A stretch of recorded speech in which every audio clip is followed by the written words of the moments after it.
Big brain time. Big brain time.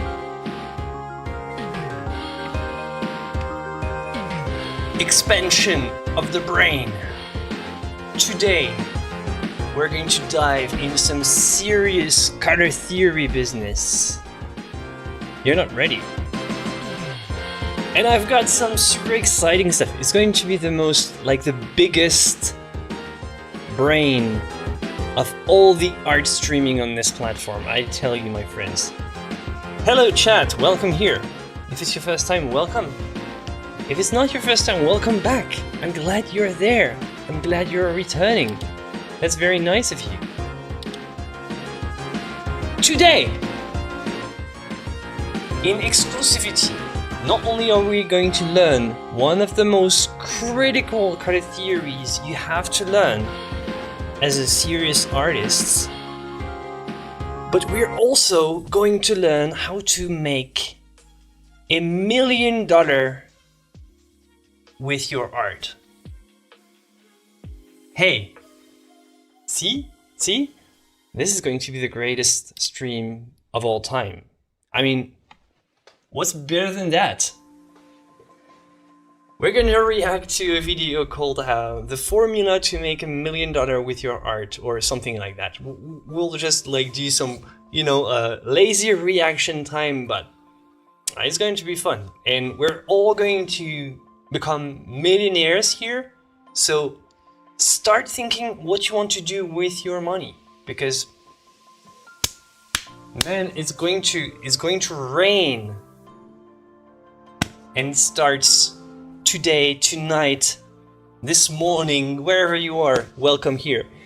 Welcome everybody. Dazzling Action, Felicia, Jude and her pencil, Socrates, leave everybody alone in chat. You're always starting the hostilities in chat, starting to joke around.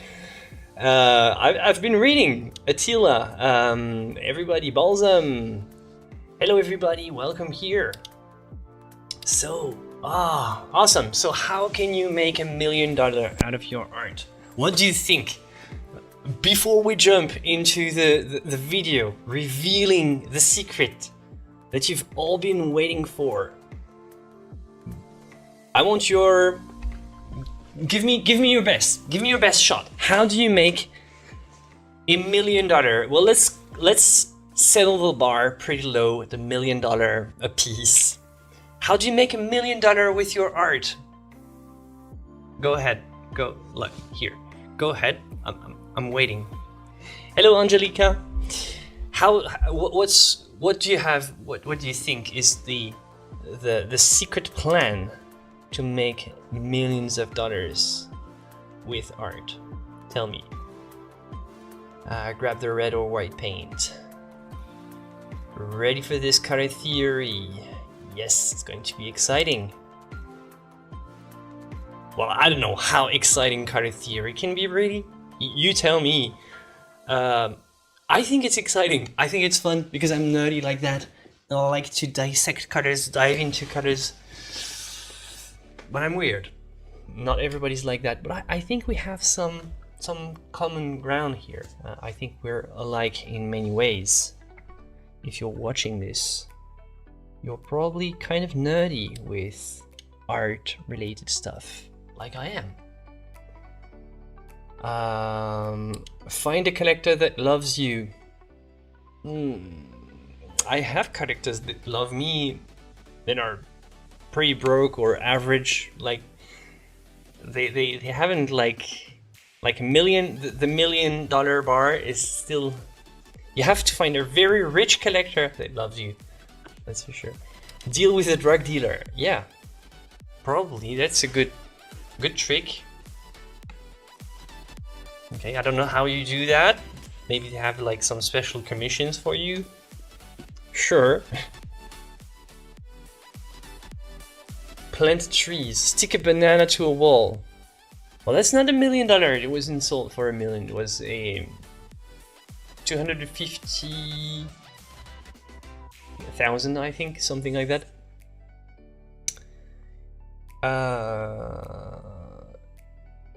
Get a celebrity to like it and make it popular and high demand. Yes, celebrity kind of endorsement can be huge, even though it can be very, very momentary.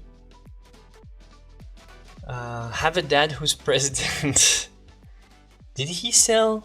Because there was a time when Hunter Biden did apparently make art and sold it for outrageous prices. I don't think it went above the $1 million mark though, but it was still very much overvalued for a completely unexperienced artist. Definitely overvalued, especially for what it was and the kind of the fame attached to the name. Well, kind of, but even Winston Churchill was painting, and he was actually pretty good. Like the Winston Churchill paintings, just check him out. They are decent. He was painting as an amateur. I think George Bush also paints. W. Bush. I think he also paints kind of lame though compared to Churchill.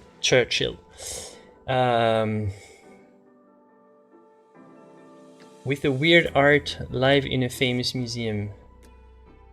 You didn't say continue to make money just to make $1 million and... Oh, you make $1 million and you stop. Nice one. No, I'm sorry to say you're all wrong. Wrong answer, everybody. Wrong answers. All of you don't have the secret formula, but wait, I'm here to help you. I'm here to save you. And you're gonna owe me when you get filthy rich. You are going to owe me big time. So don't forget about me when you have so much money that your bank doesn't want it anymore. Like, remember where it came from, because today we're going to have a look at how to make $1 million. Look at this. Okay, it's this one. Look at that. The formula for selling $1 million work of art. I'm going to try to... Oh, okay, you're kind of big, chat. Okay, all right. So this is a Vox video as usual. Let me check the sound. Do you get sound here? Let me know how it is if I play it. Man. Well, I think I'm gonna stay broke. Well, I'm not broke, but I don't know. I don't know if it's for me, man. So what do you think? Can you get into this? Can you make this a reality? I think the price is made by auction houses and the buyers hedge funds to invest their money and so on. Yeah, exactly. They decide what the price is. They have like strategies to keep it high. And yeah, the rest is just unrelated to art.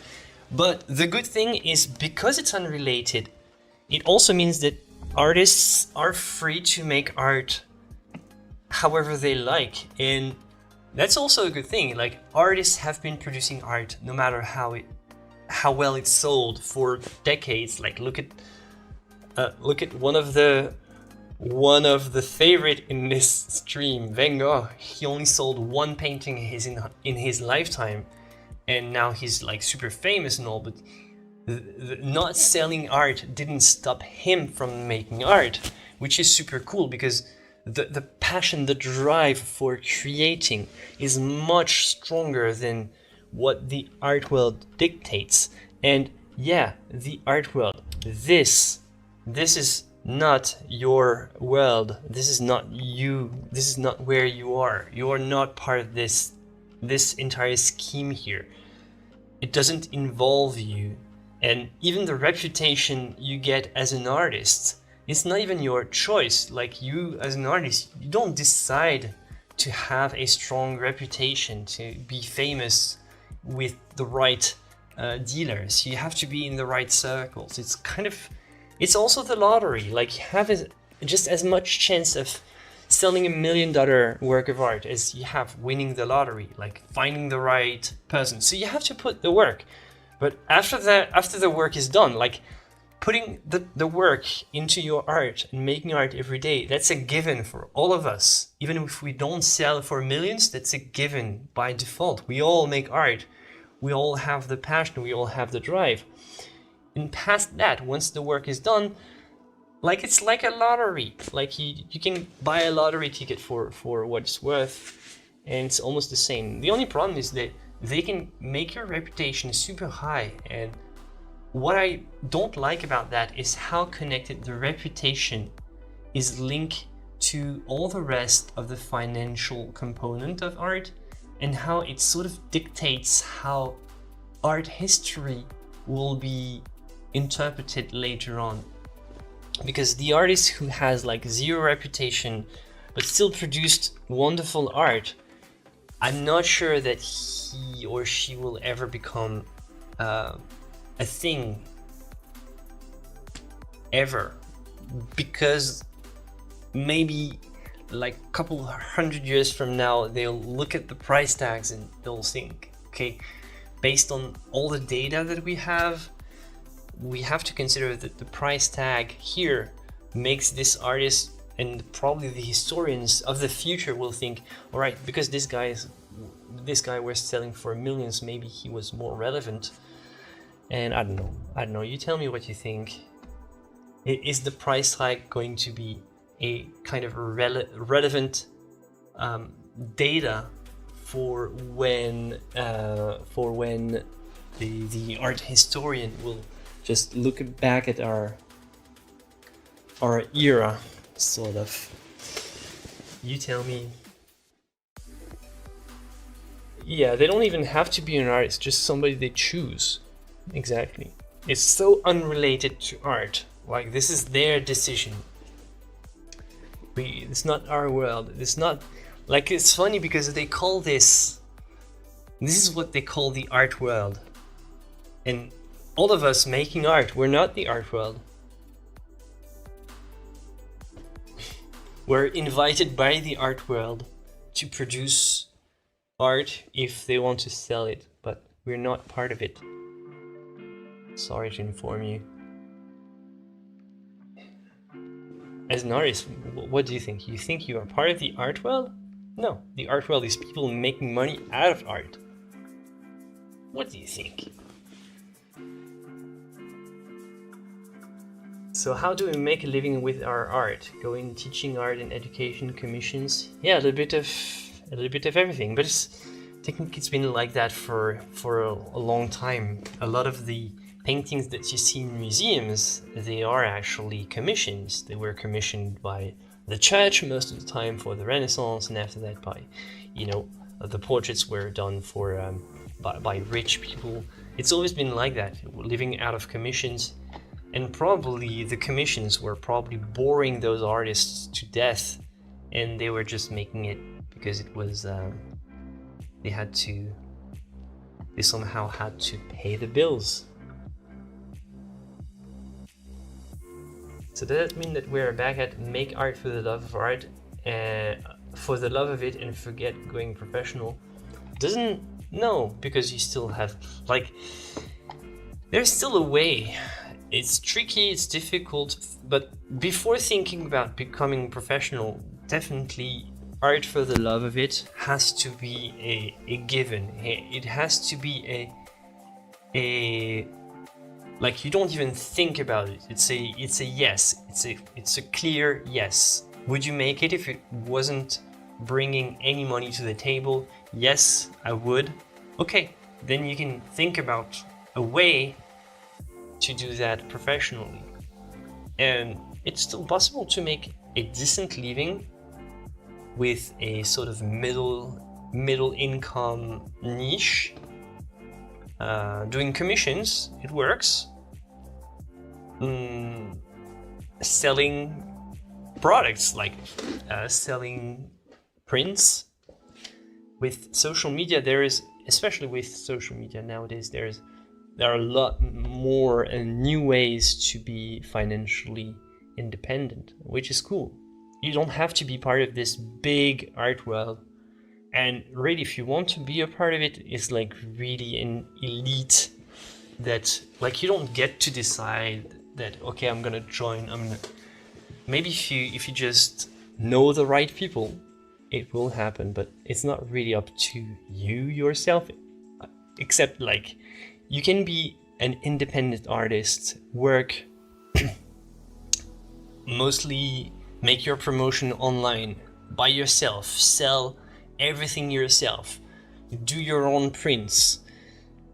Like, you can control your entire, like, all this. Let me go back to this here. Basically, you can control all this. You control your reputation yourself by promoting yourself, like online, at art fairs. Status of the dealer is none. There's you cross that. Status of the intended purchase, so you have to find the right buyer for you. So maybe if you paint, I don't know, you make street art, you might try to look for, you know, street culture kind of clients. And then this, well, you can work on that size of the work. You can like try to sell one big commission, like a mural if you're a street artist, or maybe like postcards. You can sell t-shirts, stuff like that. You can still make a decent living doing that. And you're independent, which is cool. And you make your own reputation. It's the grind, but it's still a valuable way. I think Kelsey Rodriguez that we had on the show had a lot of cool insights into this. The price of art never said anything about the quality of importance of the art. A lot of masters died penniless. Exactly. Maybe they call themselves artists because they have many paintings. I paint because it feels like a release meditation and gives me a lot of satisfaction. With progress come improvements and then sales, all in good time. Exactly, that's the spirit. Well, carry on, that's the spirit, really. Like, couldn't be said better. The old phrase comes to mind, the beauty is in the eye of the beholder. Well, it can be said here. But the price tag is really something different, and beauty is not considered in this regard, so, but yeah. Do you think there are ways in which social media can hurt an artist's ability to get into a gallery or advance in their career? I think social media can hurt galleries more than it can hurt artists.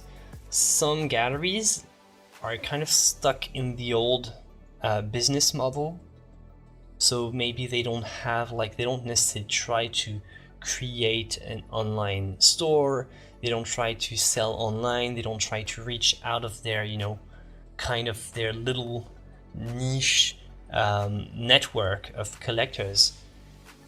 And during this time, the independent artist can go out on social media and try to find those collectors that might be out of reach for the gallery. Some galleries don't really try that hard on social media. They don't know much. They don't know how it works. They don't know how to get in touch with their public and stuff. And it's sometimes like they are way behind in terms of social media. You don't need the intermediary person in the middle between like the audience and you if you're using social media. Can it hurt you? Well, it can if you don't have clear branding of you're an artist and you do art, you make art. And if you have like branding that's kind of outside of that, then when you get out there and you want to go in the traditional network, they'll probably look at you saying, well, we don't understand your artist statement. We don't get your presence as an artist. We don't get what you want to do, what you want to achieve. Other than that, like becoming better known overall can't be a bad thing. It's just like you might have like thousands and thousands of followers on social media. Doesn't mean they are going to buy your work. They can buy products, but the galleries, the traditional galleries, they are more interested in selling originals, not like prints, stuff like that. Is it time to check the flower challenge? Yeah, we're gonna do that. Okay. Okay, so flower challenge. Let's do this. Okay, small chat. There you go. So flower challenge, we had My Cheats by Cody. So why are those cheats?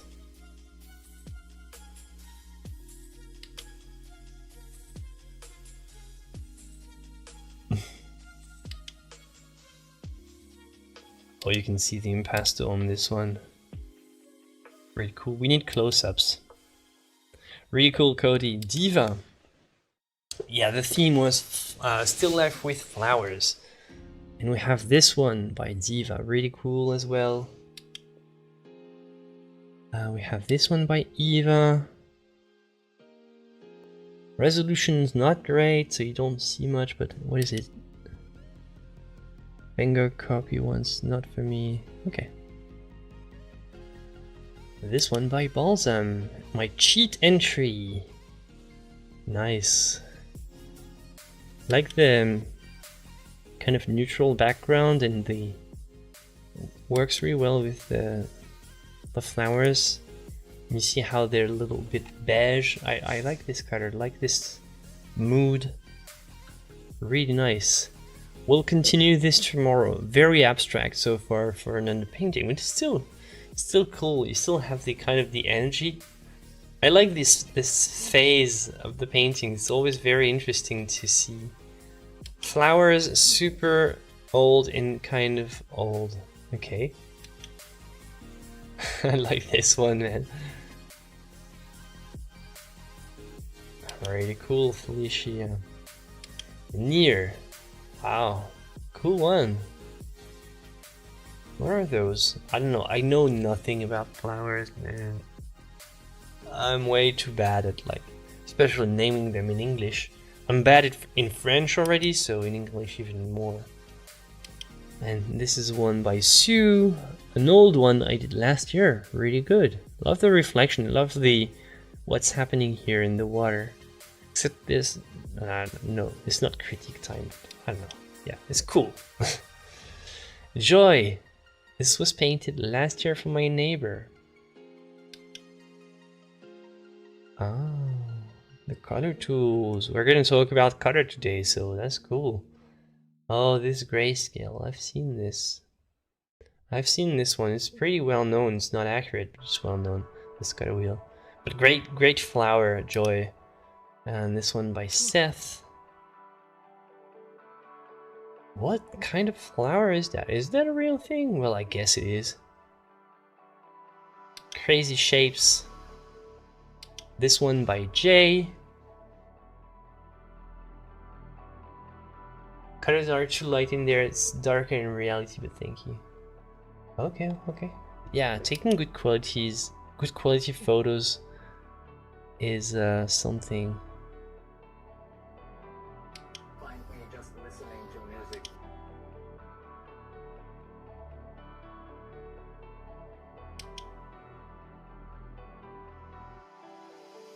So is that flower? Mustache into the flower form? I don't think it qualifies. No, it's not a... This was an old one for the self-portrait one. And this one by Nicole. Nice. All right. Yeah, the value finder. Okay, color theory, everybody. Color theory. We're going to talk about the Munsell color system today. And look at that, Munsell.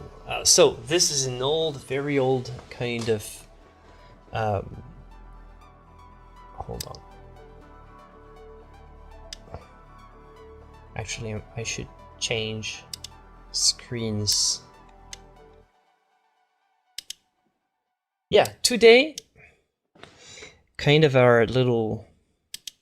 Okay. We're gonna talk about the Munsell color system because I was doing work for my video that's coming up tomorrow, so don't miss it. Tomorrow around the same time as the stream is going to be a new color theory-ish video, and I had to sort of go back to the Munsell color system. And I figured, well, it's cool. Let's talk about that. So who is familiar here with this color system? It's not necessarily an artist color system, even though it was definitely applied by artists, but it is definitely it has been used a lot by artists. And this is really, I really wanted to talk about this one because it really what made everything click in my head. Not that I'm using it right now, and obviously I've even created my own modified color system, kind of, because I couldn't use the Munsell color system. However, it was very very fundamental in my understanding of color, and mostly because this was the very first time that I've learned about let me show you. I made this document, and I think it's going to be better. Can I have full screen, or do I have to keep the bars here? Okay, whatever. Well, whatever, okay. So this is the first time that I've heard about hue, value, and chroma. And this is huge. This is huge, my friends, because, can I? Okay, yeah. Just checking if I had my, yeah, hue, value, chroma. Now you all know, obviously, how it works and all, but at the time, this was the first time, the very first time I heard about it was with the Munsell color system. So here is, no, here. Let's take, what color to take? Let's take this color. So here is the value, here is the chroma on this axis, and all around, so making this kind of color wheel, the hue. So basically it kind of looks like a tree. I don't know, it's going to look more like a tree if I show you that. If I show you that, see how it looks like a tree almost? Well, it looks like that. So you have your value here, chroma here, and the hue is circling around.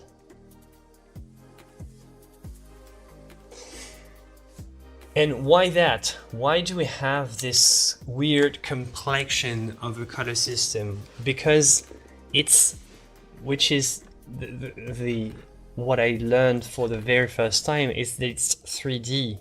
Colors has, because it's 3 dimensions. There's hue, value, chroma. You all know that, obviously, but like really before you you learn about that. You don't think about this kind of stuff. And once it's there, all of a sudden it all makes sense. So, yeah. So what did I say? Okay, so the Munsell color system. So this is my own little document that I've made.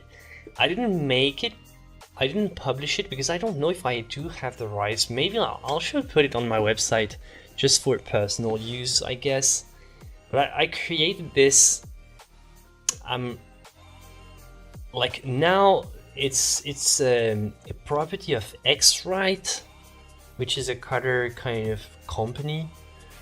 Whatever. Okay, so the Munsell color system is a color space that was developed by Albert H. Munsell in the early 20th century. Okay, so hue, this dimension represents the type of colors such as red, yellow, green.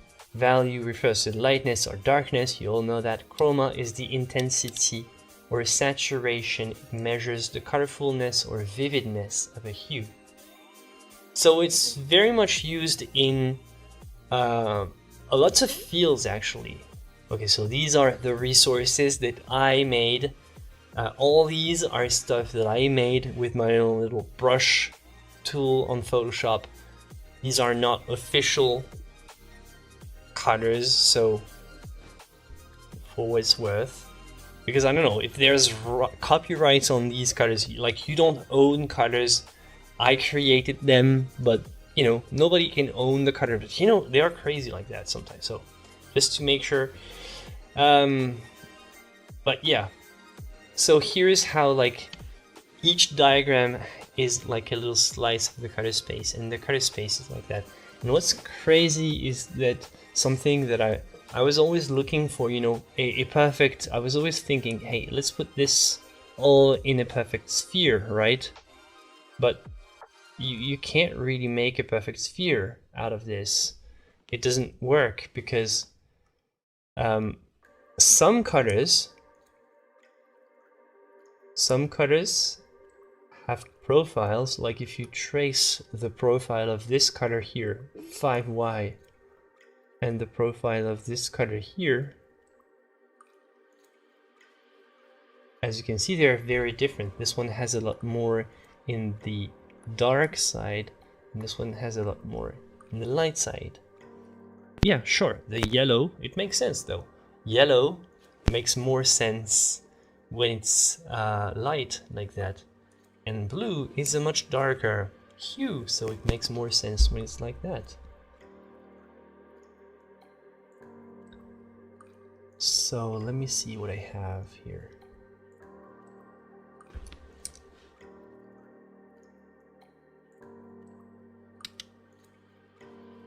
So Munsell organizes, this is where I kind of I had my first kind of intellectual splitting with the Munsell color system. He decided to divide colors into 5. So what he wanted was to have kind of a decimal system, but for color. He wanted to kind of create a scientifically accurate color system that was not based on, you know, mere descriptions. So you don't say, oh, this is rose red, and this is lemon yellow, and this is emerald green, because what does emerald mean, really? Have you ever seen an emerald? Does it actually look like that? I don't think so. So instead of, you know, like you have your thumb, your inches, feet, miles and stuff like that, and it's all very confusing, because what is this unit of measuring in for distances? It's already kind of confusing. So what he wanted was kind of create a sort of a metric system, but for colors. So he tried to have something that's around five colors. I think it makes more sense the way I do it, but I'm going to talk about that later. It's just that it could make 10 in the end. So you had this. Oops.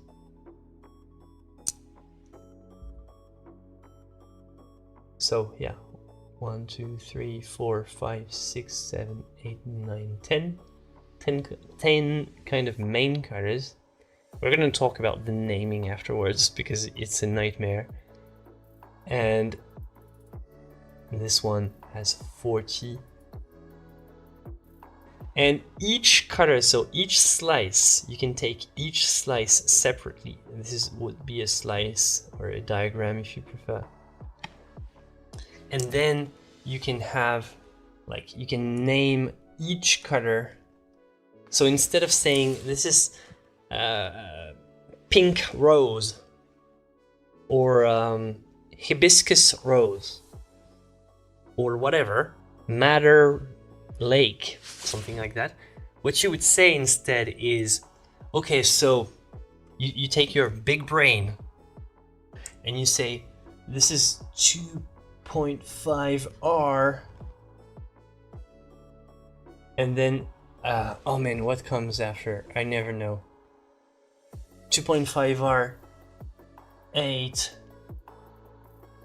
6.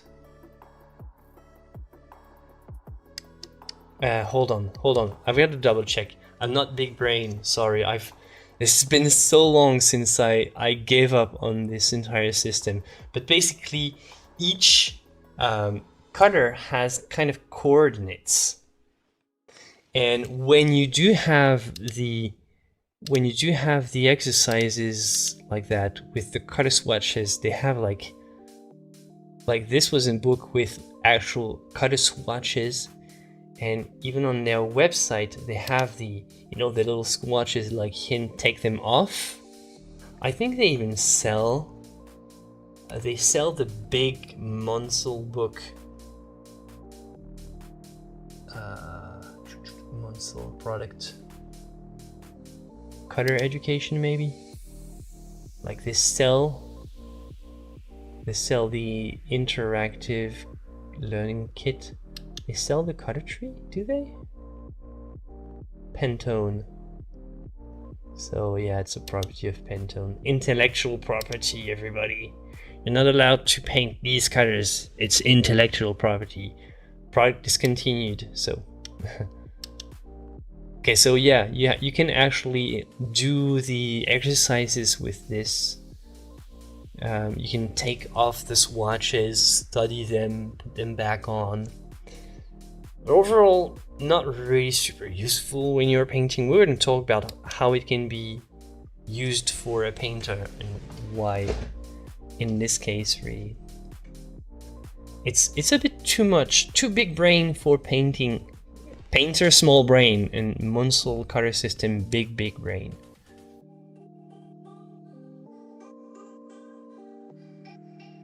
Some cutters have higher values at full chroma than others. Exactly. So here, for example, so these are two slices from, like, this is the center of the tree, the trunk of the tree in the middle. So imagine, no, not this. So this is the kind of center here of the tree, just right there, the center here. And basically this would be the color profile of the green, and directly opposite the green, directly opposite of this green, you would have this purple. Munsell calls it purple. There is no magenta, there is no cyan in Munsell, which is also something that I don't really like. So for example, with the green, you can go with a relatively light value and make something high chroma, but with this purple, you can't. So that's how the cutter sort of works.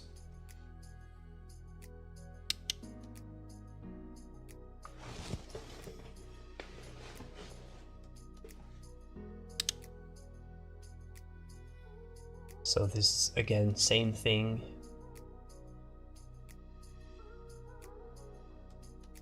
So this is taking the tree from above.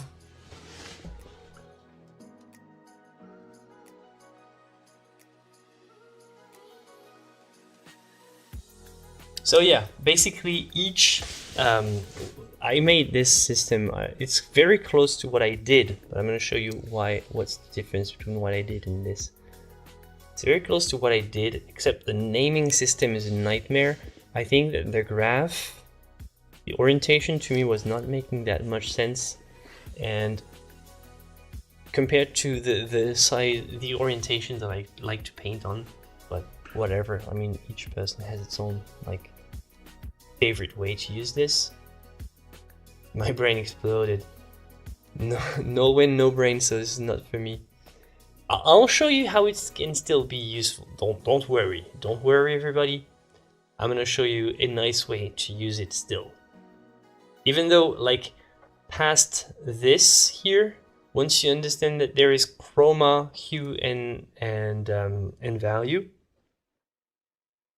you're pretty much done with the system. You don't necessarily need to hold on to it too much.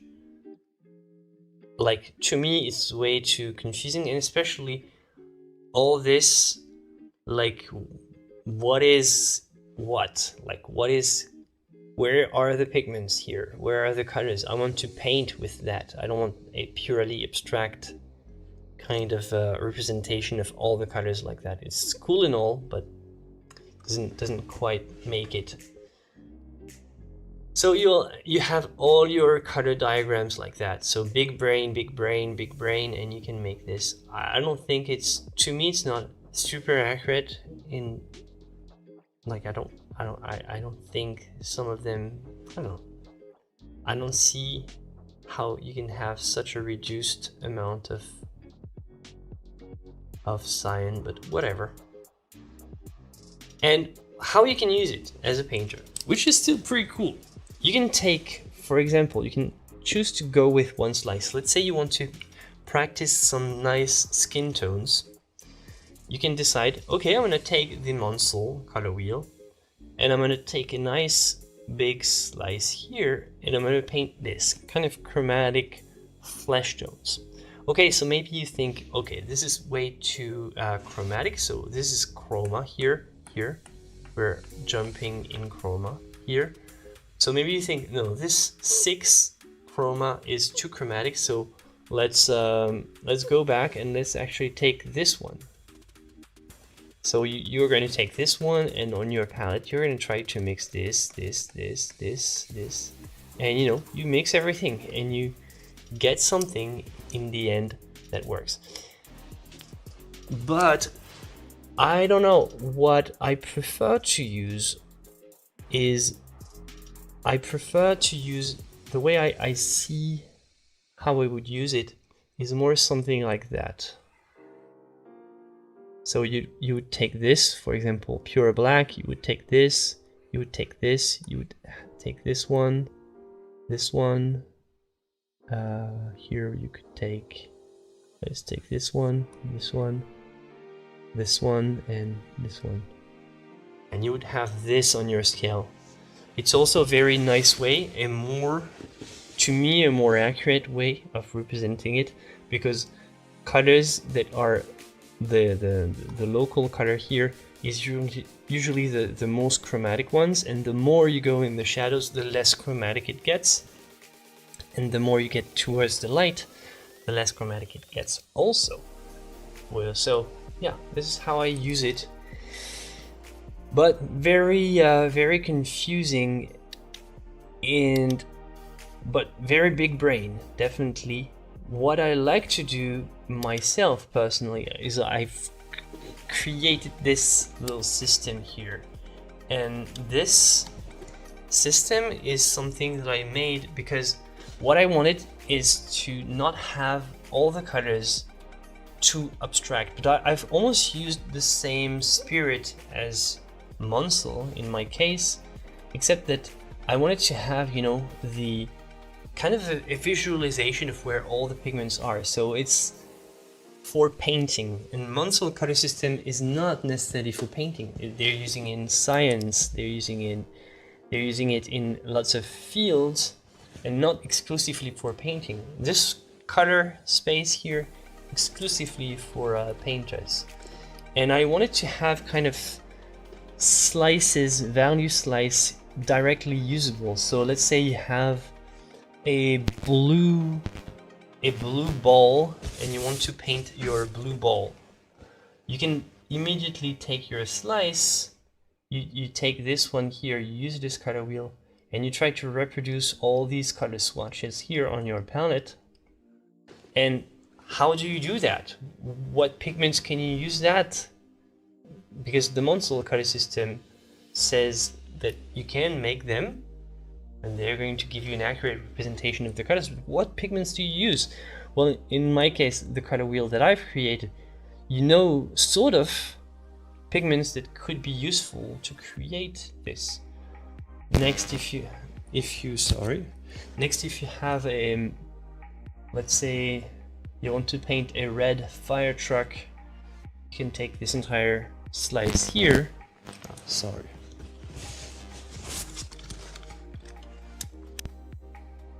Got interference here. You can take this slice and try to mix them. Mix all these. You don't have to mix all of them. You can mix one every color here, 1 out of 2. And what color can you use? Well, why not this one? Cadmium red, for example, purell red. Okay, and that's already pretty good. Like, it looks kind of confusing, but yeah.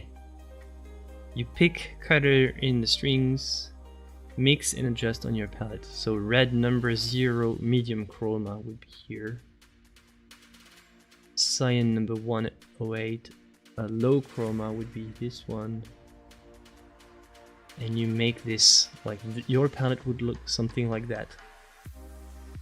I like this. I liked when I was painting and when I was picturing colors in my head. That's the kind of color wheel that I thought would be useful. So I've created this sort of. I haven't invented anything.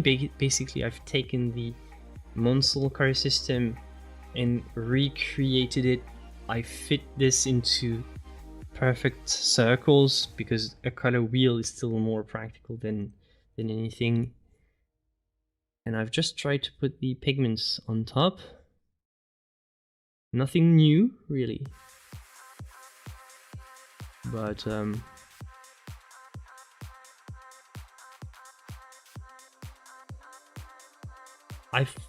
I used to find it useful when I start thinking about color. It helped me understand and get it. So I love your color chart. It's actually quite sexy. What? Okay, weird kinks. Use it every time I paint now. Okay, good. Yeah, we have to decide on the next art challenge. Indeed. Good afternoon, Gina. A genius system for painting. Thank you. It's really hard. What I really try to do is make it simple to use, but more importantly is once you get it, you can leave it aside and sort of, it's almost like just the idea, the main concept is in your head, but you're mostly working out of your spontaneous feelings. It's just a little bit of research. Like, let's say you have a color that's somehow in this range here, so you might think, oh, okay, so I need something that's like this orange here. What pigments could I be using? Oh, cadmium orange, I have some of that, so I'm gonna use this one. Or oh, maybe I have this benzimida yellow, so I'm gonna use some of this. Maybe you want to paint, I don't know, something like that, some type of brown like that. What pigments would look good for that? Van Dyke brown, burnt umber. Okay, and after that, once you've figured what pigments you want to use, like you can close the picture, you can close it and go back to your palette, and you'll figure it out as you paint, as you mix on your palette. This is where it's all happening. You don't need to be always like looking at this. Is like a GPS or a roadmap. Once you've driven on the road for a couple of times, you don't need to just always have your nose on the GPS all the time. You know how to get there. And if there's something blocking the road, you know which road to take to make the detour. So that's the idea of this kind of color system.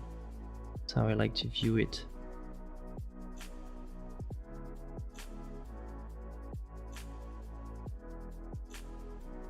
Yeah, the theory has to stick, but then you have to close it all. Like, you can't have it always. Like, some people have like very, you know, weird contraptions when they have like their little color system, and they have like a little sticker that they put on their palette, and they have a little thing to check their colors, and they have their little color checker. It's just not only a waste of time, because you do whatever you want with your time. It's not the problem. Like, I'm not, who am I to say what to do with your time? It's just a lack of trusting your eyes and your vision. It's like a color theory is more an idea, is because, yeah, let's face it, like color theory, all this is completely arbitrary. Basically, you put whatever color you want, wherever you want. And there is nothing that says that certain colors should be somewhere, and like there is no objective way to organize colors into a color wheel. There is no right and wrong. It's just what makes the most sense. And certainly to me, what makes the most sense is what I can find a good use, practical use for every day in my studio. This is, I think, the most useful way to use color theory.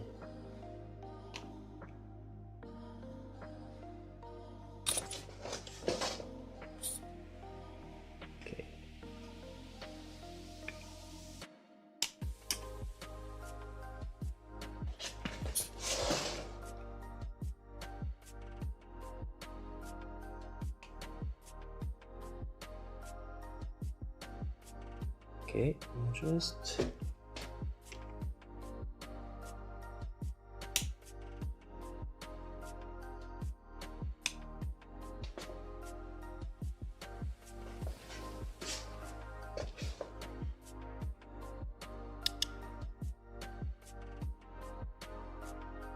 yeah, I like red at 0 degrees.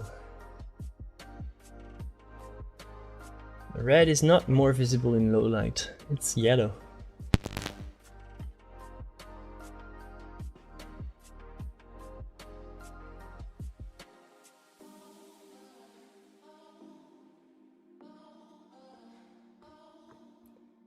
I'm not against using color checkers. I'm against using them, you know, long term, like every time.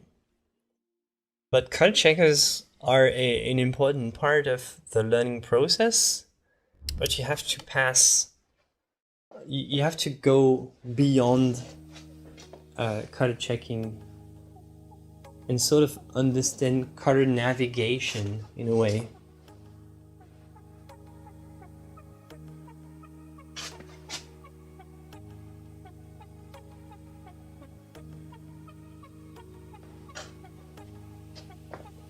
I'm struggling doing my first extra large portrait, but in acrylic. Is it best to use a smaller? You want to do an extra large portrait? I don't know. Like, if you make it very extra large, there's no point in making you reference the same size, so you signed for it. I think extra large portrait is a bad idea, like at first to start with, but that's my personal vision. Like, I don't think portraits should be extra large, except on billboards and stuff, but I don't know, it's just my so yeah, the struggle will be real to upscale it, but you have to maybe use a projector if you struggle this much. Or use a grid.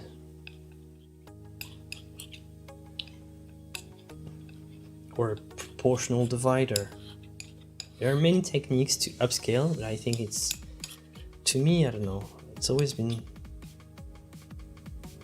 felt a bit like wasted brain power for my painting.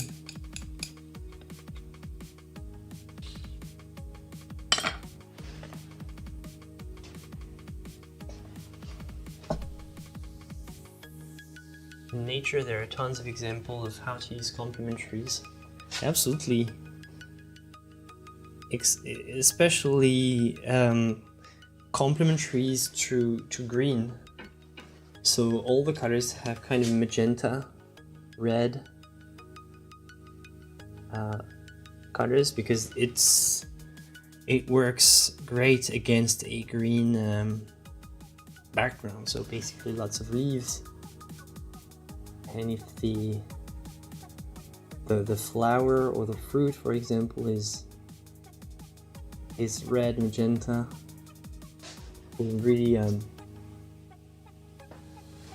be very visible to the animals that you want to attract. So.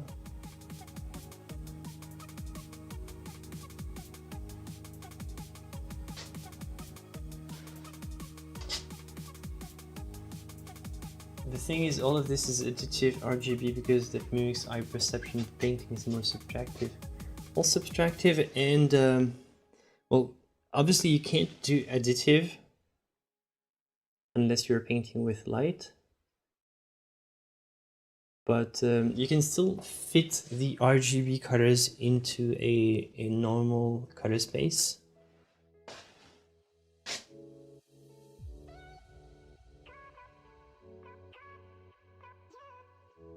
But yeah, the idea that you can mix, well, for example, you can't mix red and green to create yellow in real life, because it's not, this is not additive, this is not subtractive.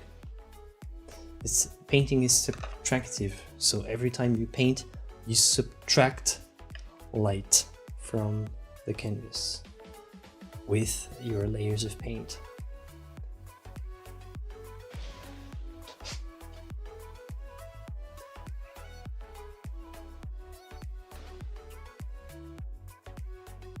Yeah, art challenge, let's go.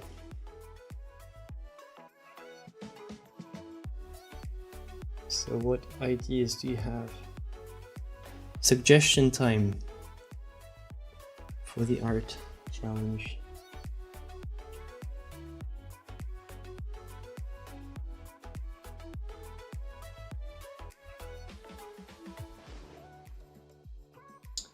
Is it out of my normal choice? I don't know. I've been exploring this kind of range for a long time.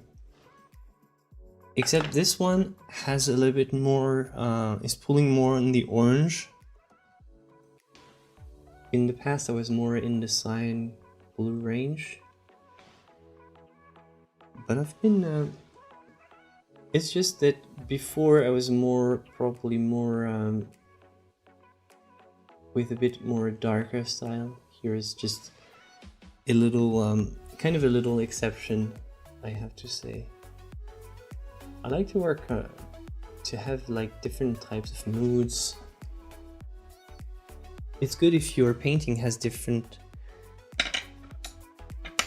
It's good if you can have different paintings and have different moods. So every day, depending on how you feel, you can have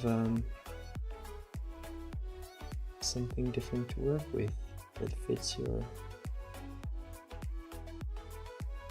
spirit.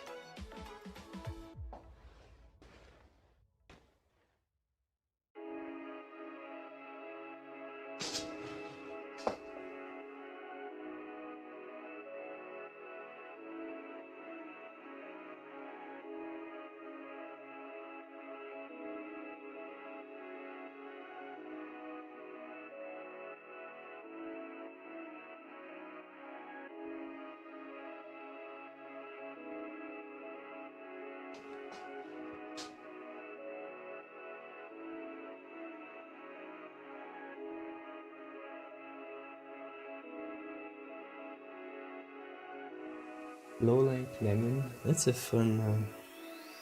It's actually a fun challenge.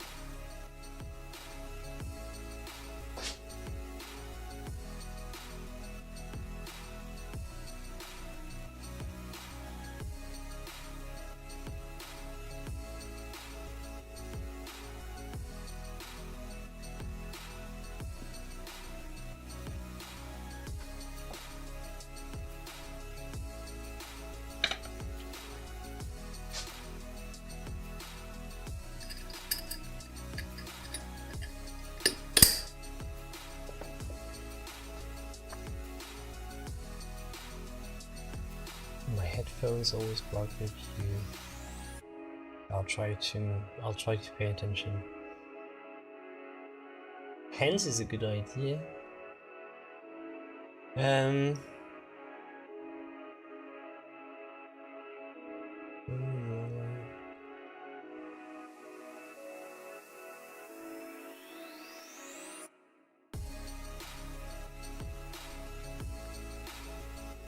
Yeah, good idea. So, can we have a recap? Like, can I have a recap of the suggestions for the art challenge?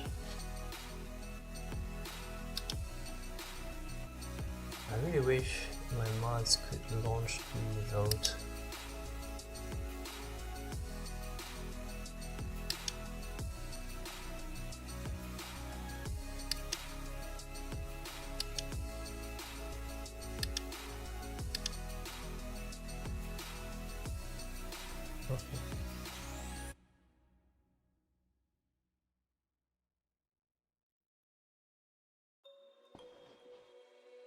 Okay. So now, Cody, can you check if you can do the vote yourself? Because I've updated your status.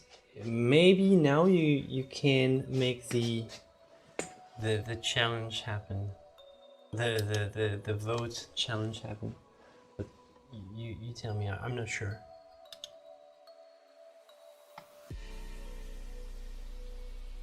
Like maybe now you might have a little plus thing. Can't you have the little vote thing, Cody? Check in your like menu under the chat. Maybe you have something.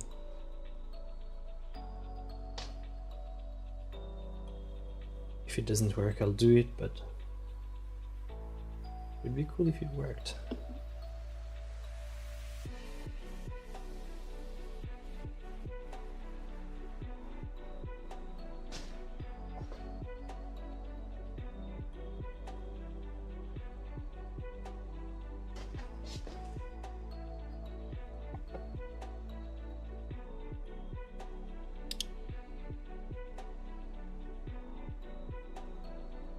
For me, I have a little plus icon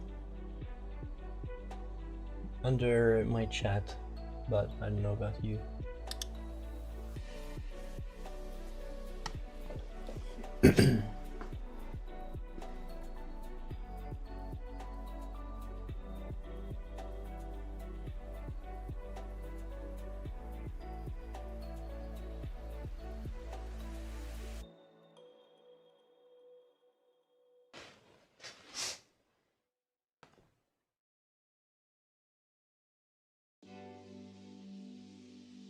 Screenshot taken in the Discord.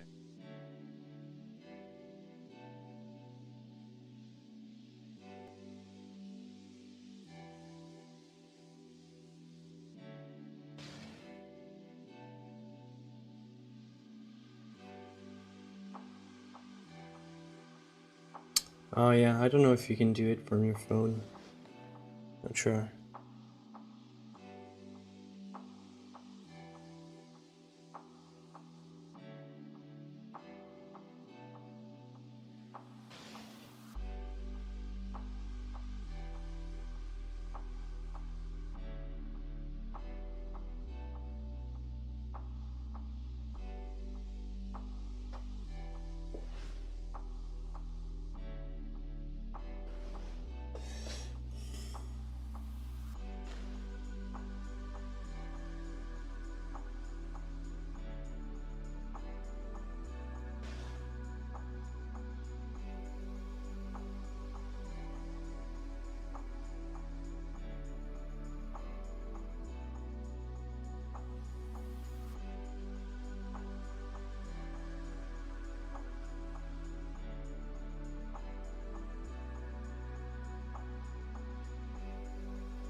Okay. End poll. So now.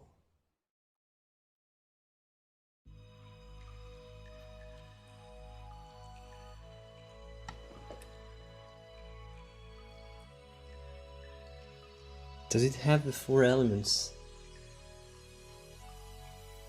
Well, I don't know. One thing for sure is like the painting doesn't really matter for the 4 elements, so I'm glad that I can completely fill this painting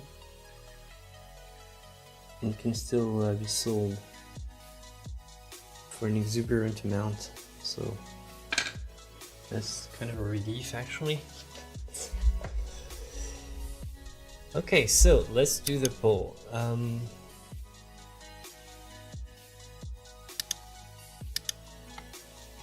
Thank you, Nolan.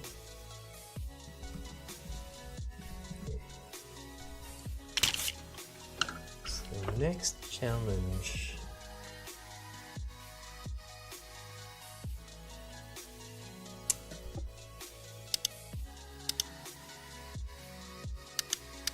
Okay, so hands, night escape.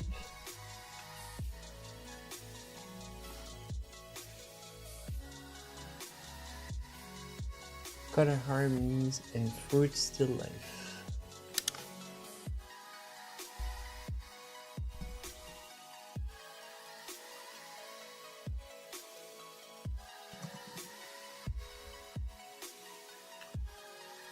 Okay.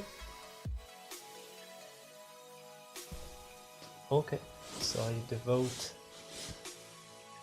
Yes, I did give you editor permissions, but now I launched the poll. So, but maybe it was because the previous poll was already active.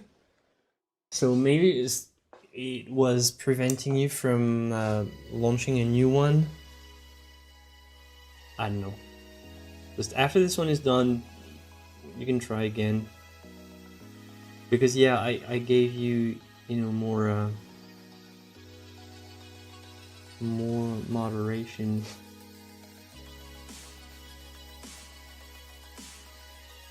Options.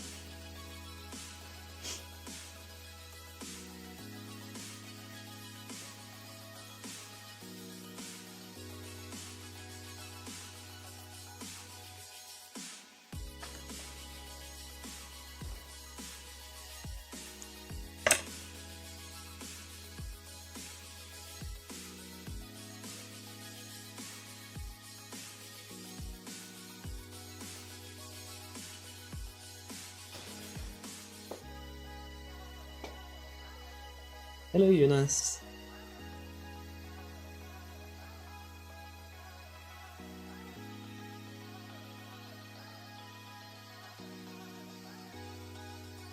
Yeah, with great power comes great responsibility.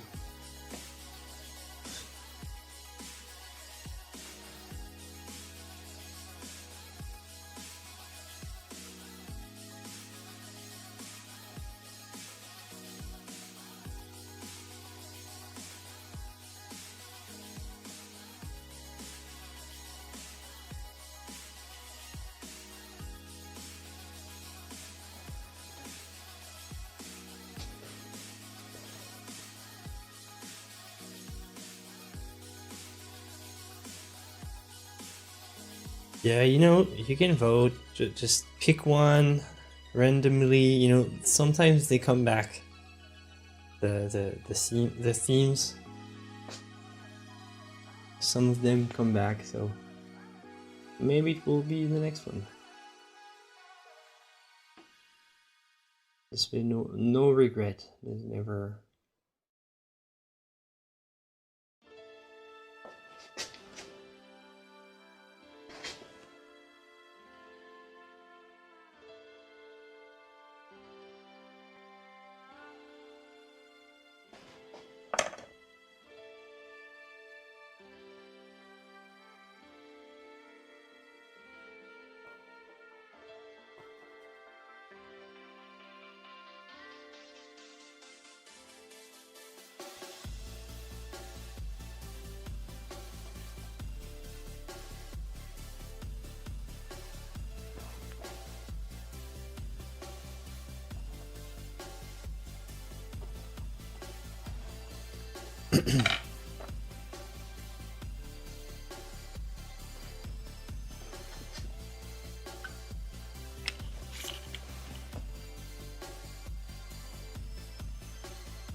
Yeah, hands are super hard.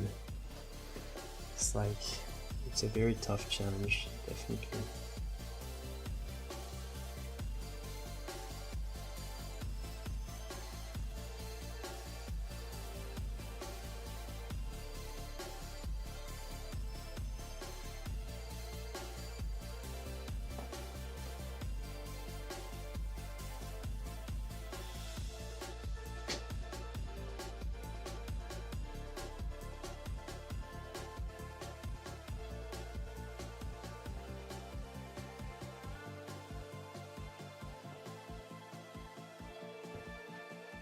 Maybe we'll teach AI how to do hands. I don't know. I'm pretty sure it's not a thing anymore. The little hand thing. I'm pretty sure they've fixed it already. It was kind of a while ago in terms of AI time. I'm pretty sure they fixed it.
Yeah, this format already takes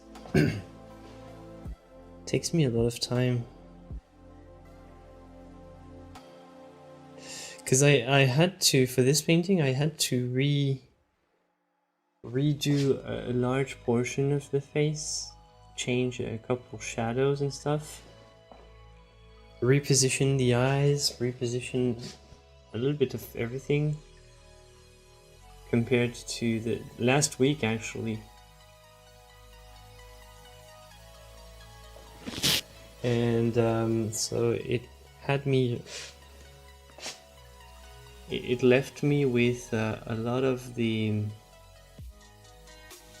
it left me with a very destroyed canvas structure, so the paint texture was all messy.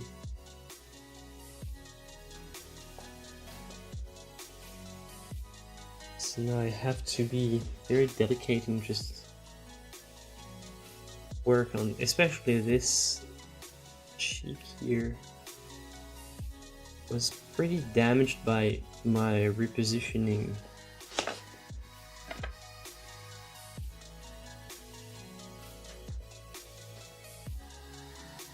Yeah, she does. I changed a lot of things.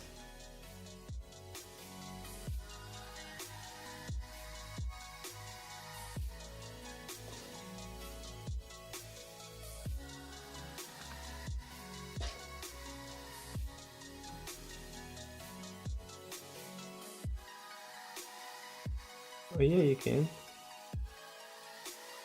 It usually is dry on, wet on dry.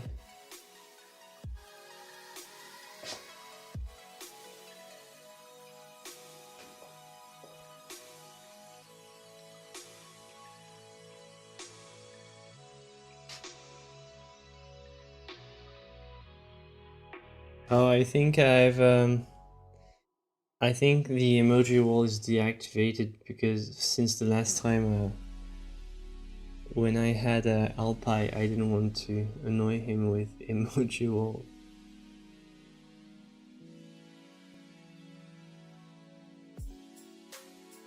So I think it's been deactivated.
Okay, let's end the poll. Maybe if I end the poll, now you can try coding again. So hence win, by the way, so good luck. Good luck with this one. It's going to be a fun one. But maybe try now. Let's see if you have the option. I'm not sure, maybe.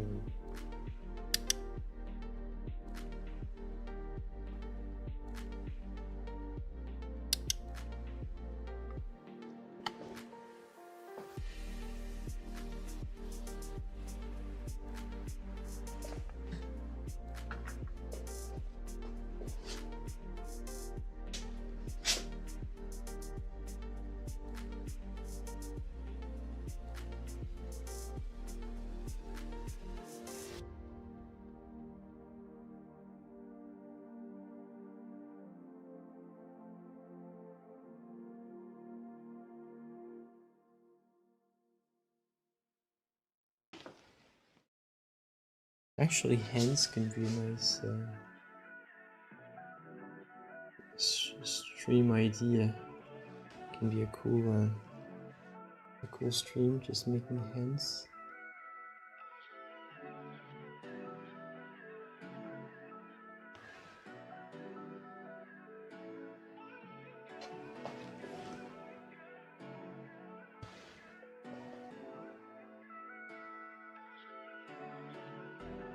How about the one in the, you know, the Addams Family?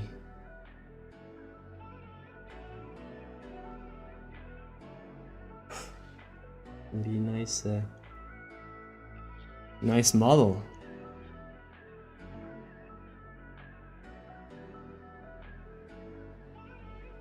Pretty much, hands are very expressive.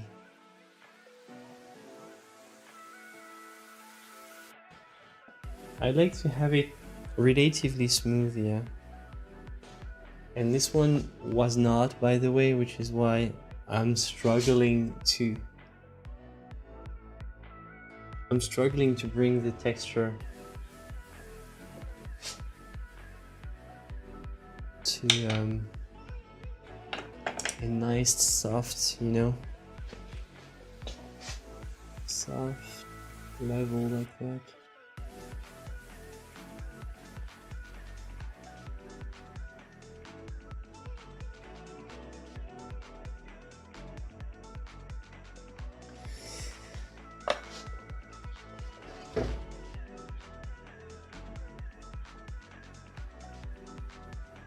Let's actually work on this.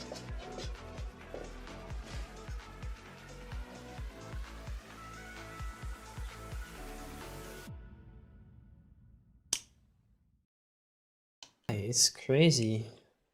Yeah, I was just sharpening pencils, basically doing nothing. And yeah, a lot of people showed up, and probably they were like, what on earth is happening here? What am I doing here? What am I doing with my life? And they left immediately. And now we only have like the true gang. And I'm glad you're here.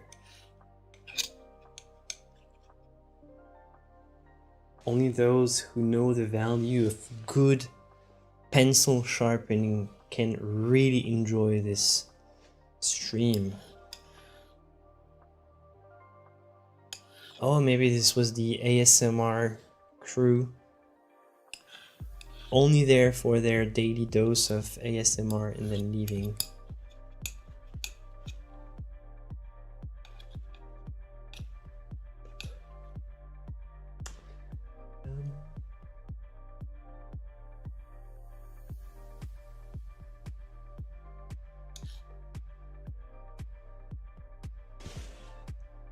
I don't know what color I want for this vest. I'm thinking about a sort of a Munsell purple.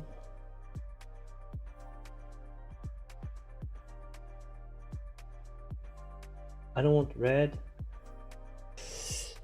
I don't want magenta. Maybe something greenish.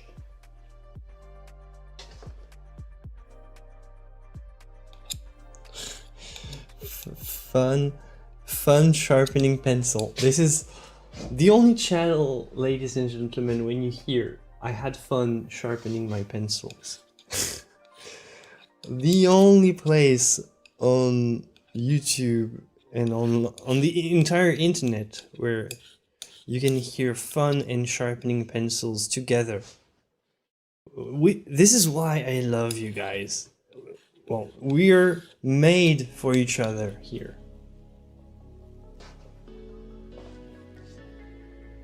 Like, for a lot of people, it's just sharpening pencil is just a chore. I find it relaxing. I find it interesting. I don't know. I find it. I'm not saying I would sharpen 100 of those, but I enjoy some nice break time just doing nothing but sharpening a pencil.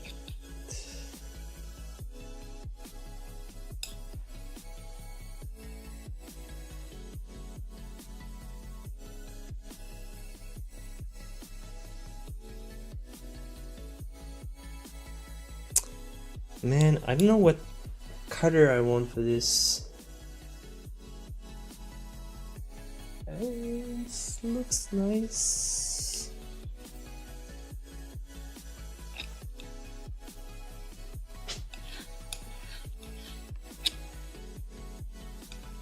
Well, you have a video about that?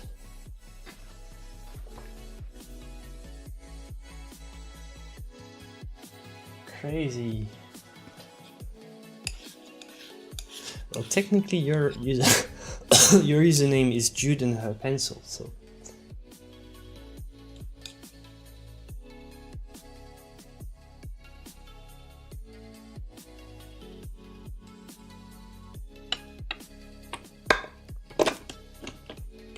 Cobalt teal, you think?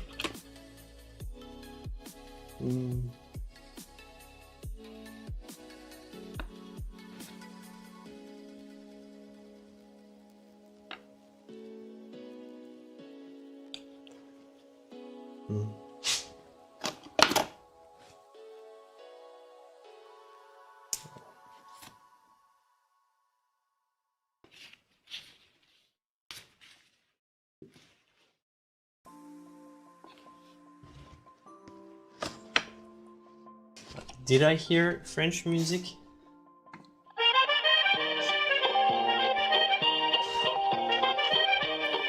Peut alors voir French.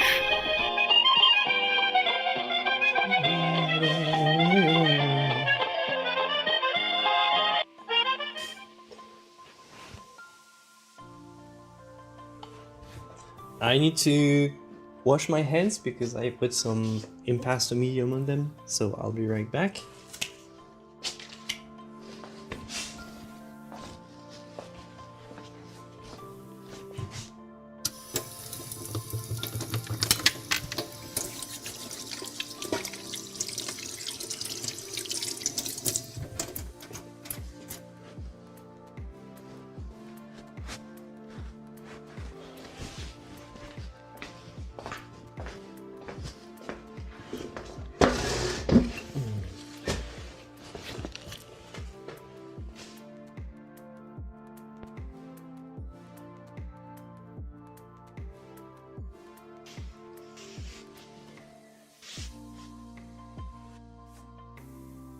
Hello, Bishop.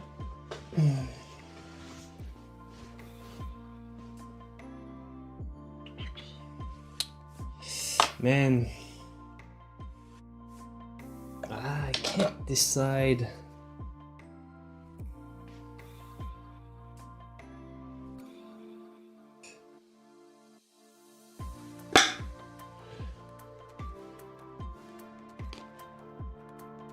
Something greenish gray.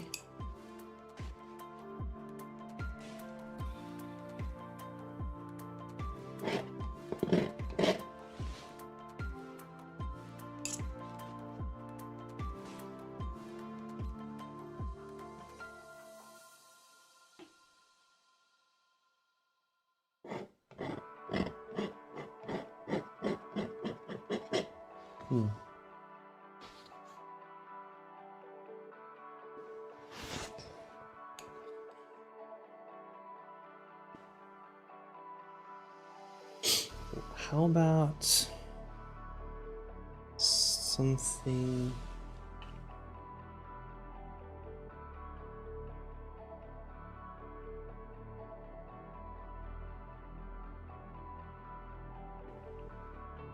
Something beige.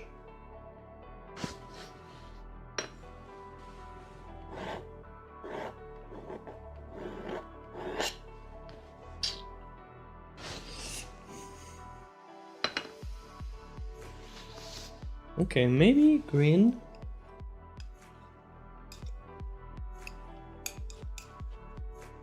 Ooh.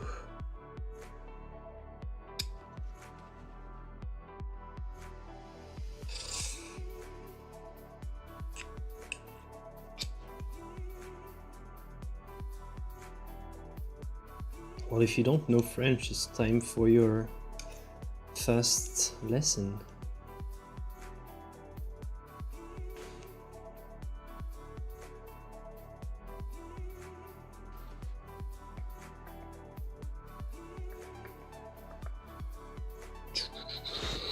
It's...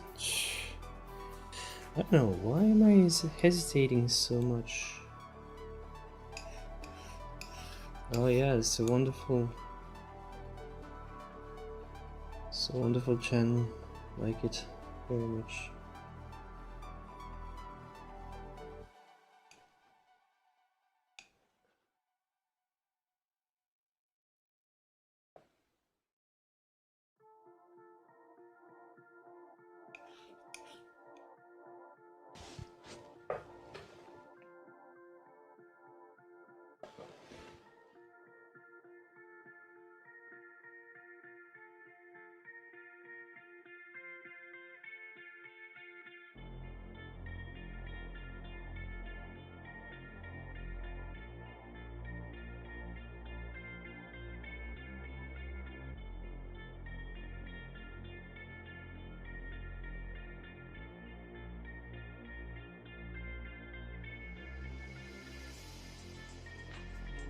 Because there's already some in the background. I want something almost gray.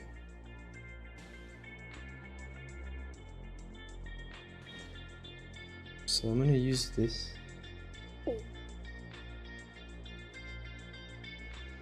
I'm gonna use, yeah, kind of army, I guess.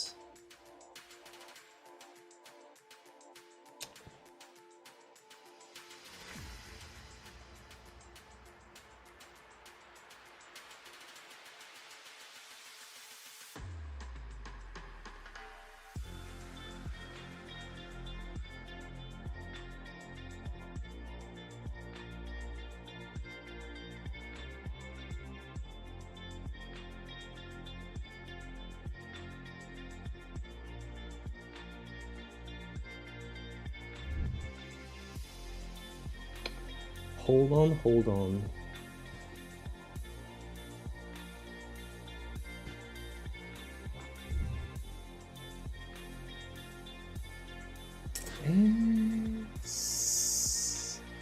Yeah.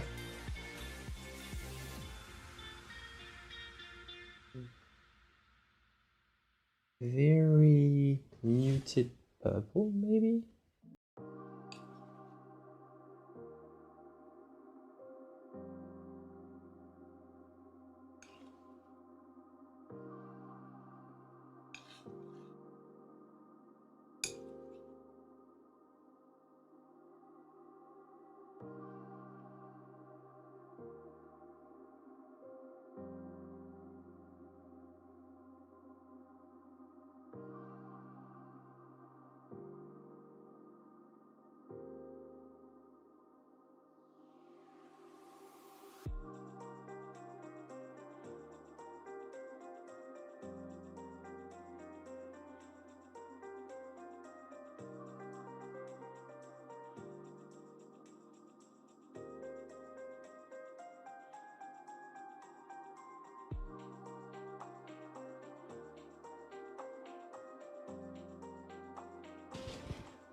I don't know, it's something that I've been experimenting with. It's my autopilot.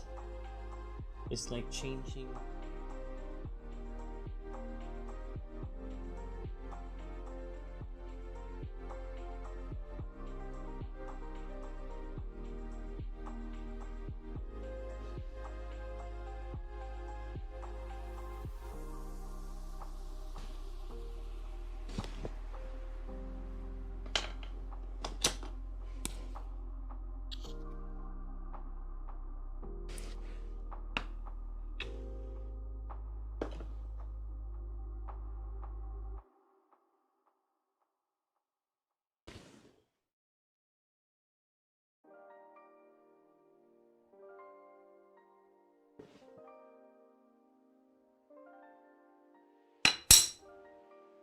Oh, okay.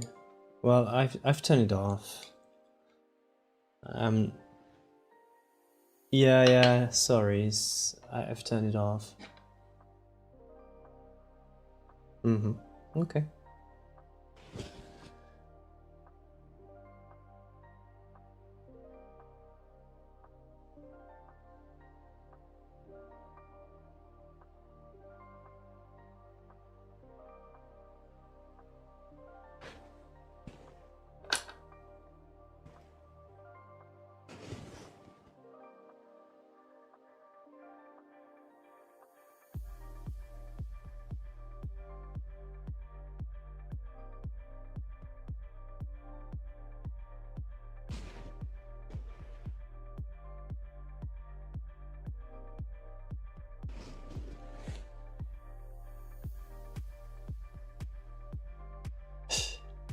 Oh, I'm not sad. It's just I had this little thing. It's just I need to go in. I need to go in Zoom.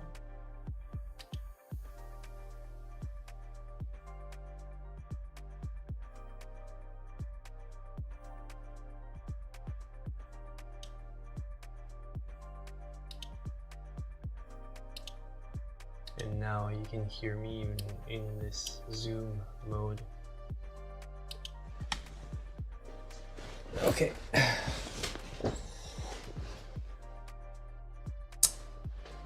No, I don't like it. I don't like it.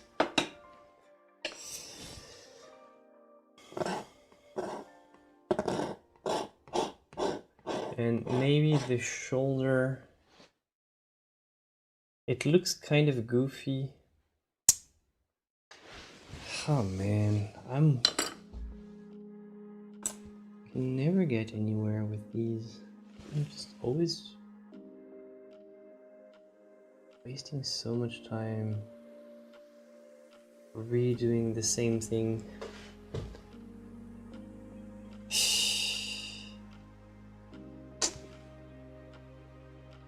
It's like I'm taking way too much time on every painting at the moment. I know it. I made it a joke about it sometimes, but sometimes it's just annoying.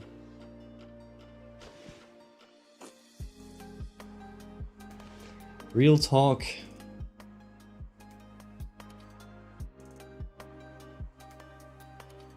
Don't know why I spend so much time. Maybe it's to, like they said, like produce less art.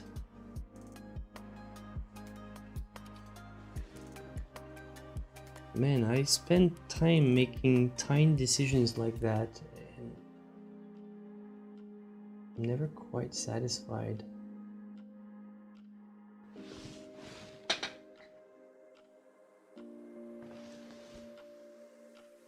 Yeah, I tried fur. You can see here traces of my attempt at making fur. I just thought it was too... I don't know, I didn't like it. But see, I'm so undecisive. All the time, it's been like that for a year and a half almost.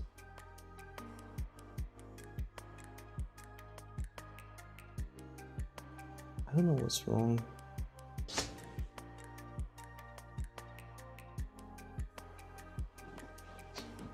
Yeah, but to the point that I can't finish a single thing, and I used to be capable of finishing stuff. Now it's almost a miracle if I finish a piece. It's crazy. Crazy. But hey. I'm glad you're here to cheer me up. Like, really, if it wasn't for the stream, I don't know, my art would be probably hitting rock bottom in terms of how much I produce every, month.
Thanks.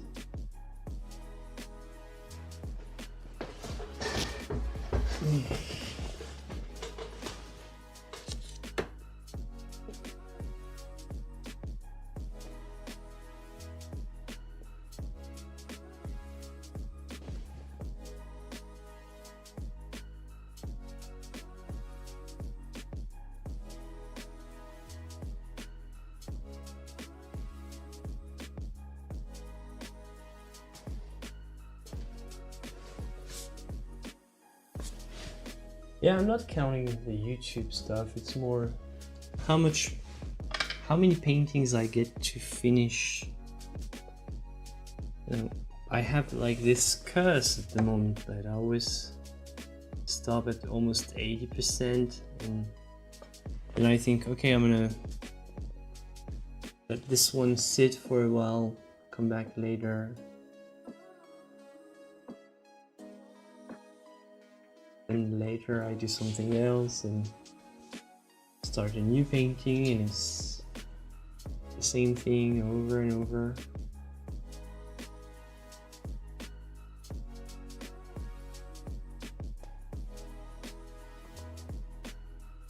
Hey, thank you for the 120. That's nice.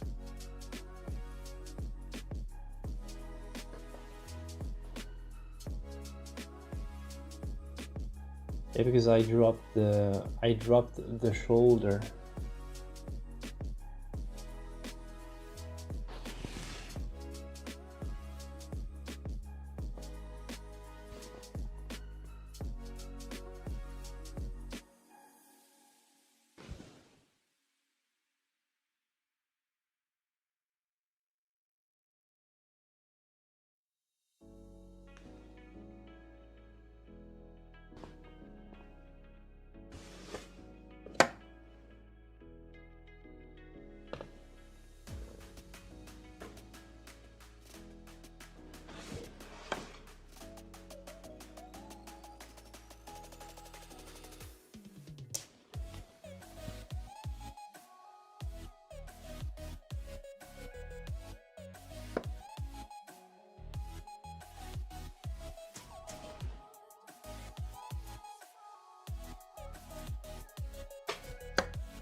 Yeah, the annoying fingertip. But you know, this is the type of stuff that I leave for forever. It's like, and sometimes it stays like that because I,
Yeah, finally this black shape. Black finger shape is gone.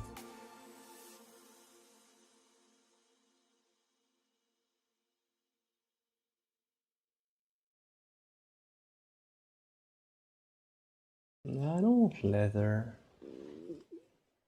Does it feel like leather? Because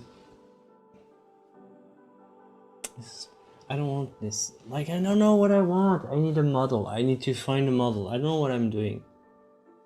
Just...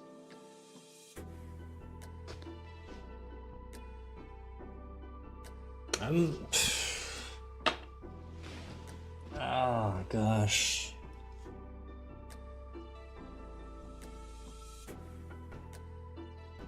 This is so unimportant and I'm just wasting my time on this. Man.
I don't know, because it seems like I can't get what I want. Maybe it's because I don't know what I want and I haven't decided.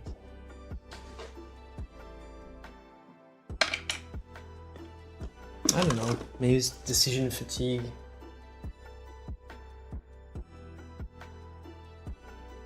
But it's always like that. I always say, okay, stop and just do something else. But man, I've got to push through at some point.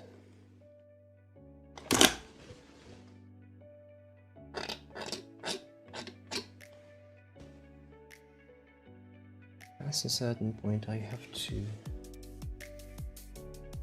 finish what I start.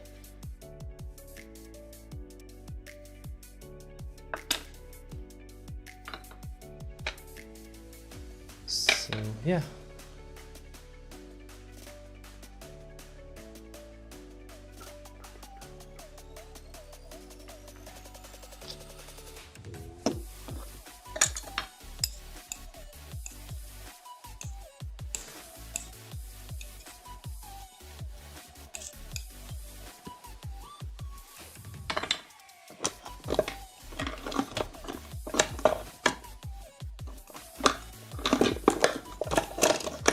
No, but small breaks is all I take, and you know, I end up sabotaging my own progression because I take one small break and then actually I leave the painting. I have like 5 or 6 that are waiting to be picked up again. I can't keep doing that. I have to do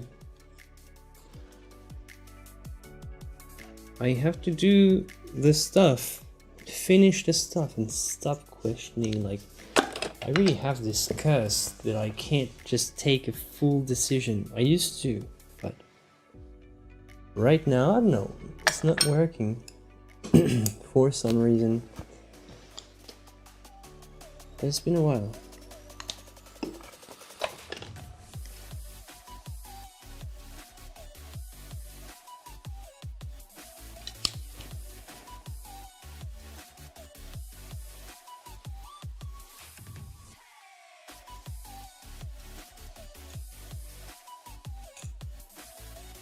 I don't want a mood, I want a realistic looking jacket that looks good, that looks wintry, that looks elegant.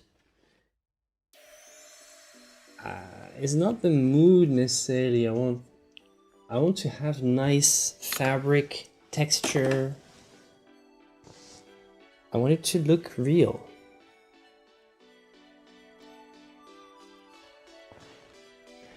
And there's not much to do, and I don't know. I'm gonna get there, but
yeah, definitely with so many people from so many different countries.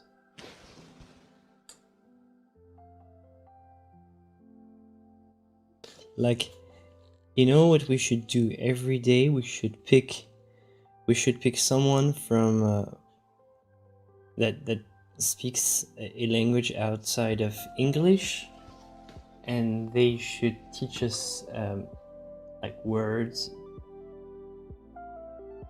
Like, you know, one day we can do French, but we can also do Spanish, we can do Italian, German, and each day we can have like a little lesson. It can be Duolingo, but for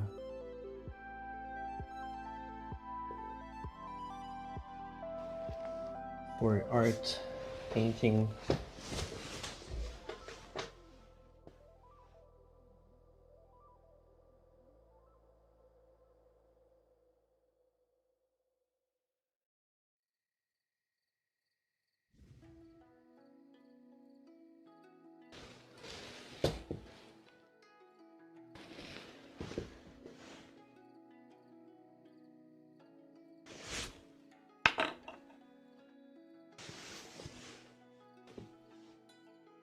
DKC.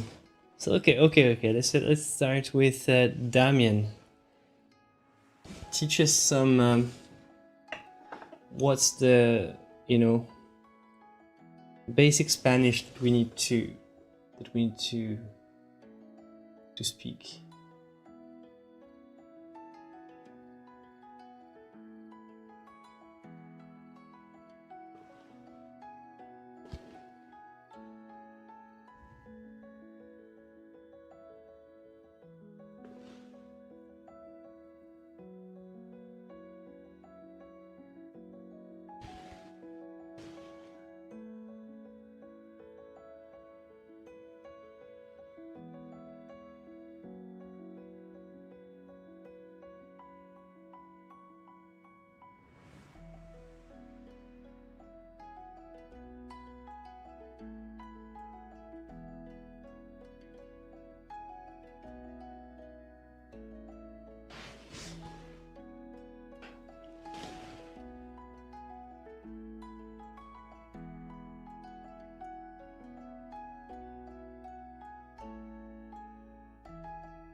Una cerveza, por favor. Command, switching to palette for 10 seconds. Gris. Back to easel.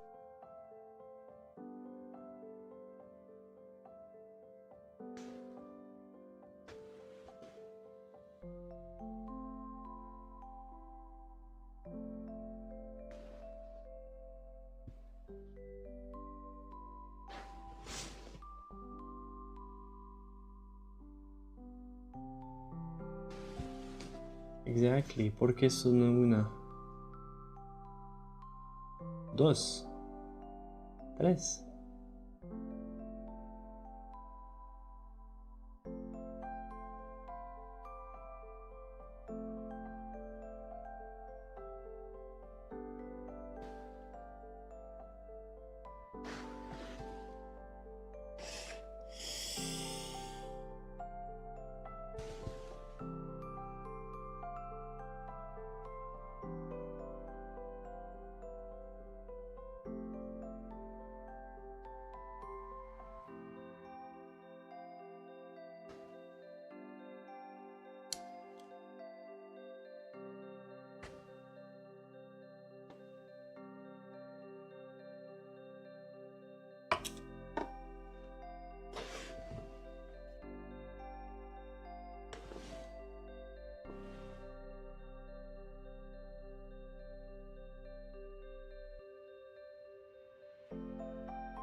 Arrivederci.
$27 more likes to get to 150. Yeah, I don't know. It's funny how a lot of people come and like, but actually we haven't had like a lot of live viewers. Like a lot of people come, just leave a like and just I think move on. Just, that's fine. I kind of like it. Maybe likes attract other likes. Doesn't mean that people have the time to hang around.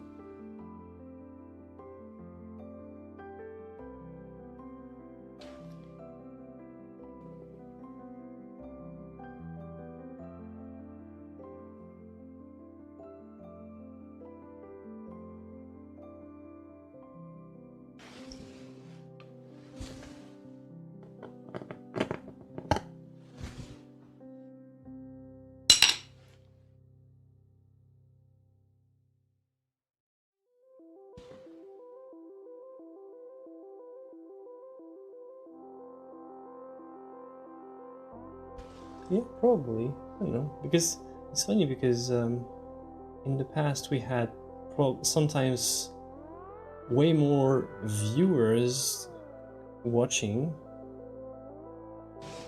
but less likes. I don't know. There's no connection. It's funny like that.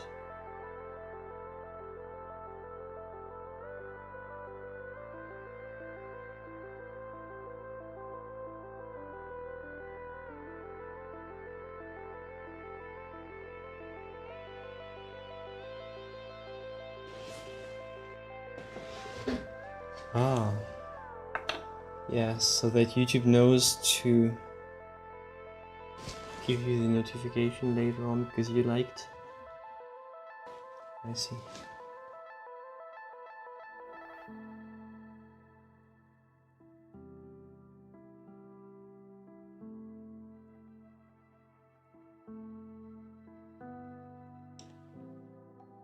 I see.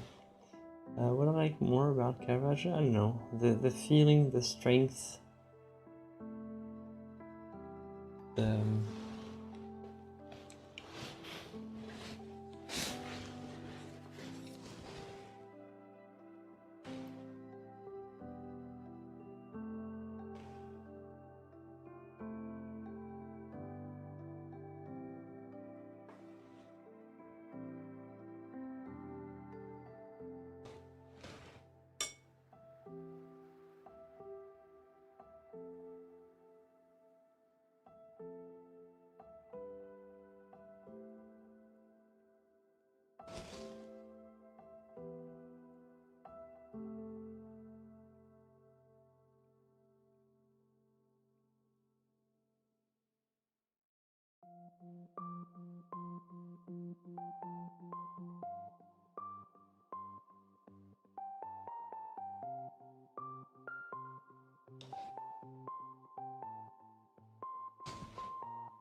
Je sais pas, marron, vert, kaki, un peu, j'en sais rien.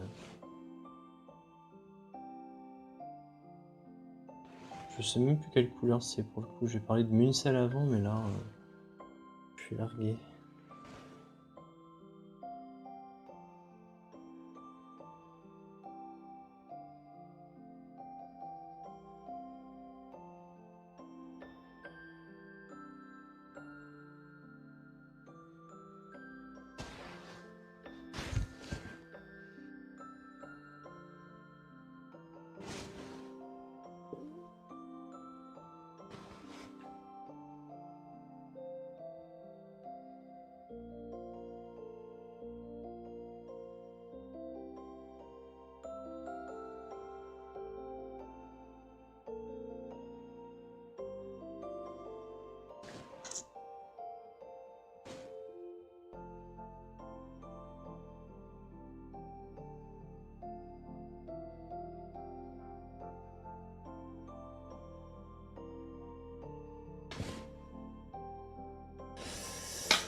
Okay.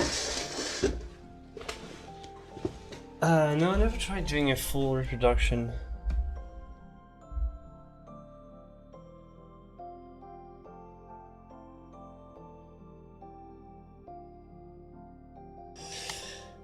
Okay, friends.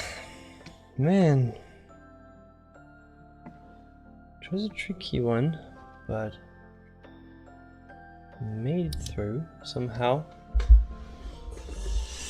Okay, so yeah, it was a fun one, fun beginning, tough in the end. I don't know why I struggled so much on something so little, but sometimes it's like that. But thank you for being here. Thank you for the support. It's been very valuable, greatly appreciated. So, yep. I'll see you for the next one. And until then, joy and inspiration, my friends. Good night, good day, good evening. Oh, sorry. Mic issues here. It's time to stop.